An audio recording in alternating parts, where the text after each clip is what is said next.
தாய் தமிழ் உறவுகளுக்கு வணக்கம். அதிமுகவை பெண் எம்எல்ஏ கைப்பற்றுகின்றார். அதிமுகவை பெண் எம்எல்ஏ கைப்பற்றுகின்றார் என்ற தலைப்பில் இந்த காணொளியை காண்கிறோம். 1972ஆம் ஆண்டு எம்ஜிஆர் கட்சியை ஆரம்பித்தார். எம்ஜிஆர் மறைவுக்கு பிறகு ஜெயலலிதா அந்த கட்சியின் பொதுச் செயலாளர் ஆனார். ஜெயலலிதாவின் மறைவுக்கு பிறகு எடப்பாடி பழனிசாமி அந்த கட்சியின் பொதுச் செயலாளராக நிர்வகித்து வருகிறார். தற்பொழுது எடப்பாடி பழனிசாமியின் பதவிக்கு ஆபத்து ஏற்பட்டுள்ளது. தொடர்ந்து 11வது தோல்வியை பதிவு செய்த காரணத்தினால் எடப்பாடி பழனிசாமியை பதவியிலிருந்து நீக்க வேண்டும் என கட்சியில் ஒரே குரல் ஒலித்துள்ளது. தற்பொழுது எஸ்பி வேலுமணி, சிவி சண்முகம், விஜயபாஸ்கர் ஆகியோர் ஒருங்கிணைந்து எடப்பாடி பழனிசாமிக்கு எதிராக ஒரு அணியை ஏற்படுத்தியுள்ளனர். சட்டமன்ற அதிமுக தலைவராக 35 பேர் இந்த அதிருப்தி அணிக்கு ஆதரவளித்துள்ளனர். எடப்பாடிக்கு வெறும் 12 பேர் தான் ஆதரவளித்துள்ளனர். விரைவில் அதிமுக பொதுச் செயலாளர் பதவியிலிருந்து எடப்பாடி பழனிசாமியை நீக்க இந்த அதிருப்தியாளர்கள் திட்டமிட்டுள்ளனர்.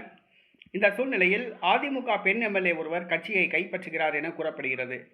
அதிமுக பெண் எம்எல்ஏ லால்குடி தொகுதியில் வெற்றி பெற்றவர் லீமா ரோஸ். லாட்டரி அதிபர் மார்ட்டின் அவருடைய மனைவி. இவருடைய கணவர் சட்டவிரோத தொழிலான லாட்டரி மூலம் கோடி கோடியாக சம்பாதித்தவர். அரசியல் கட்சிகளுக்கே கோடி கோடியாக நன்கொடை வழங்கியவர் இந்த குடும்பம். திமுகவுக்கே கடந்த சட்டசபை தேர்தலில் 500 கோடி ரூபாய் நன்கொடை வழங்கியது.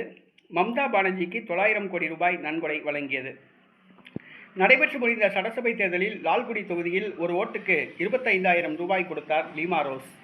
அந்த அளவுக்கு இவர் பெரிய பணக்காரர். தற்பொழுது அதிமுகவை வளைத்து போட திட்டமிட்டுள்ளார்.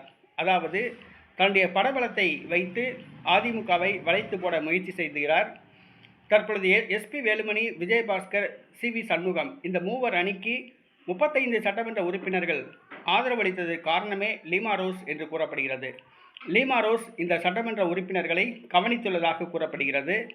அடுத்து எடப்பாடி பழனிசாமிக்கு ஆதரவளித்துள்ள அந்த 12 எம்எல்ஏக்களையும் தங்கள் பக்கம் இழுக்க லீமா ரோஸ் பணத்தை காட்டி ஆசை வார்த்தை காண்பிப்பதாக கூறப்படுகிறது. விரைவில் அதிமுக பொதுக்குழு செயற்குழுவை கூட்டி எடப்பாடி பழனிசாமியை பதவியிலிருந்து நீக்க லீமா ரோஸ், சிவி சண்முகம், எஸ்பி வேலுமணி, விஜயபாஸ்கர் ஆகியோர் திட்டமிட்டுள்ளனர். அதிமுக பொதுக்குழு செயற்குழு மாவட்ட செயலாளர்களை லீமா ரோஸ் தன்னுடைய பணத்தை காண்பித்து ஆசை வார்த்தை காண்பிக்க திட்டமிட்டுள்ளதாக கூறப்படுகிறது. அதிமுகவை லீமா ரோஸ் கைப்பற்ற உள்ளதாக கூறப்படுகிறது. லீமா ரோஸ் முழுவதுமாக கைப்பற்ற மாட்டார். லீமா ரோஸ் தன்னுடைய கட்டுப்பாட்டுக்குள் வைப்பார்.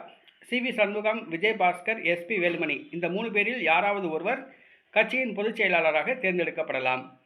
லீமா ரோஸ் சமீபத்தில் தான் ஐஜேகே கட்சியிலிருந்து அதிமுகவுக்கு வந்தவர் என்பது குறிப்பிடத்தக்கது.